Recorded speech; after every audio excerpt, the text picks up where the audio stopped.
Indian premier league IPL আর Pakistan super league পিএসএলকে ঘিরে তুলনা হয়েছে বিস্তর। তবে এবার তুলনামূলক চমকপ্রদ তথ্য দিয়ে বসলেন দক্ষিণ আফ্রিকার ব্যাটার রাইলি রুসো। এই ক্রিকেটারের মতে ভারতের ফ্র্যাঞ্চাইজি লিগটিতে বলিউডের প্রভাব থাকায় তা অনেকটা সিনেমার মতো। অন্যদিকে পাকিস্তানের টুর্নামেন্ট আকারে ছোট হলেও সেখানে তীব্র প্রতিদ্বন্দ্বিতাপূর্ণ আসল খেলাটাই হচ্ছে। দুই আসরের সুবিধা অসুবিধার কথা উল্লেখ করে তিনি এমন মূল্যায়ন করেন। শুক্রবার রাওয়ালপিন্ডির বিপক্ষে কোয়াটে গ্ল্যাডিয়েটার্সের হয়ে মাঠে নেমেছিলেন এই পটিয়া তারকা। যেই ম্যাচে 53 রানের এক কার্যকরী ইনিংস খেলে দলকে জেতানোর পরই এমন মন্তব্য করেন। প্রায় একই সময় মাঠে গড়াচ্ছে দুই টুর্নামেন্ট, তবে পারিশ্রমিক এবং জনপ্রিয়তার কারণে অনেকটাই এগিয়ে ভারতীয় টুর্নামেন্ট। সম্প্রতি বেলে সিং, মুজরাবানি ও দাসুন সানাকার মতো একাধিক তারকা ক্রিকেটার ভারতীয় অর্থের লোভে পাকিস্তানের টুর্নামেন্ট ছেড়ে দিয়েছে। বিদেশি ক্রিকেটারদের তীব্র প্রতিযোগিতার কারণে ভারতের লিগে কখনোই নিজের জায়গা পাকাপোক্ত করতে পারেননি রাইলি রুসো। সর্বশেষ 2024 সালে পাঞ্জাব কিংস তাকে 8 কোটি রুপিতে দলে নিলেও পরবর্তীতে ছেড়ে দিয়েছে। এমনকি গত নিলামে 2 কোটি ভিত্তিমূল্য হলেও তাকে দলে ফেরায়নি কোনো ফ্র্যাঞ্চাইজি। তবে শুধু তিনিই নন, অস্ট্রেলিয়ার স্পিনার অ্যাডাম জাম্পাও সম্প্রতি পারিশ্রমিক নিয়ে অসন্তোষ প্রকাশ করে আইপিএল ছেড়ে পিএসএলকে বেছে নিয়েছেন। শুধু অ্যাডাম জাম্পাই নয়, অস্ট্রেলিয়ার ক্রিকেটার ম্যাক্সওয়েল এবং বিশ্বের নামি দামি অনেক তারকাই খেলছেন পিএসএল। তুলনামূলক কম সময় লাগায় পিএসএলকে বেছে নিয়েছেন অনেক ক্রিকেটারই। আইপিএলে 2 মাসের লম্বা টুর্নামেন্টে নিজেকে প্রমাণ করার যথেষ্ট সুযোগ পাননি বলে অভিযোগ করেছেন অজি তারকা অ্যাডাম জাম্পা। এদিকে রাইলি রুসো এর আগেও পাকিস্তানের ঘরোয়া আসর নিয়ে নিজের মুগ্ধতার কথা প্রকাশ করেছিলেন। 2022 সালে মুলতান সুলতানসের জার্সিতে খেলার সময় এই আসরকে বিশ্বের সেরা ফ্র্যাঞ্চাইজি লিগ হিসাবে আখ্যায়িত করেন তিনি। ভারত ও পাকিস্তানের রাজনৈতিক বৈরতার প্রভাব যে ঘরোয়া ক্রিকেটেও স্পষ্ট, সাম্প্রতিক দলবদল এবং খেলোয়াড়দের মন্তব্যই তার যথেষ্ট প্রমাণ।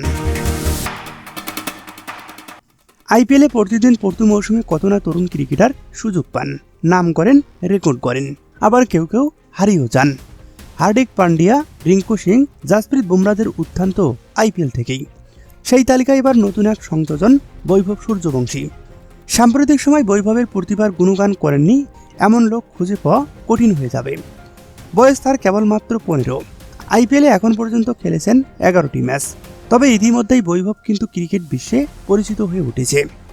বিশ্বের যে কোনো দলই এমন এক প্রতিভাবান ক্রিকেটারকে নিজের একাদশে চাইবেন। সেই লক্ষ্যেই বৈভব সূর্যবংশীর জন্য আইপিএল নিলামে 50 কোটির দর হাঁকানো হতে পারে। রয়্যাল চ্যালেঞ্জার্স ব্যাঙ্গালোর বিপক্ষে রাজস্থান রয়্যালসের হয়ে এক বিধ্বংসী ইনিংস খেলার পর বৈভবকে ঘিরে এমন জল্পনায় শুরু হয়েছে। সে বিরাট কোহলির দলের বিপক্ষে 300 স্ট্রাইক রেটে 26 বলে 78 রানের এক কার্যকরী ইনিংস খেলেন। জর্জ হ্যাজলিউড, ভুবনেশ্বর কুমারদের বিপক্ষে যে শাসন দেখিয়েছেন বৈভব, তারপরে এমন এক ইনিংসের জন্য স্বাভাবিকভাবে চারদিকে প্রশংসায় বেসে বেড়াচ্ছে। নেট দুনিয়ায় তোলপাড় বৈভব সূর্যবংশীকে নিয়ে।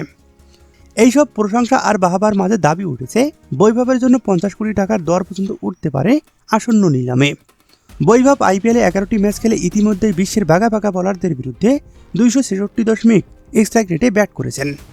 বিশ্বের অন্যতম শ্রেষ্ঠ বোলার জাসপ্রীত বুমরার বিপক্ষে প্রথম বলেই ছক্কা মেরেছেন, আর হাজলিউডের প্রথম বল বাউন্ডারি পার করিয়েছেন। সে বর্তমান সময় আইপিএলের সর্বোচ্চ রান সংগ্রাহক। ইতিমধ্যেই 200 রান করে ফেলেছেন বৈভব সূর্যবংশী। এই পরিসংখ্যানই সকলকে তাক লাগিয়ে দিচ্ছে। অনেকেই তো ইতিমধ্যেই বলা বলি শুরু করেছে বৈভবের বেস প্রাইস 30 কোটি হওয়া উচিত ছিল। এইসব জল্পনা কল্পনা আর আলোচনার মধ্যে এক পুরনো পোস্ট ভাইরাল হয়েছে, যেখানে এই 50 কোটির উল্লেখ মিলেছে। সেই পোস্ট অনুযায়ী লখনৌ সুপার জায়ান্টের কর্ণধার সঞ্জীব গোয়েঙ্কা নাকি তার জন্য 50 কোটি টাকা পর্যন্ত দর হাঁকাতে প্রস্তুত। এই পোস্টের পরে জল্পনা কল্পনা শুরু হয়েছে আইপিএল নিলামে বৈভব সূর্যবংশীর দাম 50 কোটি টাকা উঠতে পারে। তবে প্রশ্ন হলো, মাত্র 2 বছর আগে বৈভবকে 1.1 কোটি টাকায় কেনা রাজস্থান রয়্যালস কি আদৌ কোনোদিন তাকে দল থেকে ছেড়ে দিবে? উত্তরটা সময়ে মিলবে।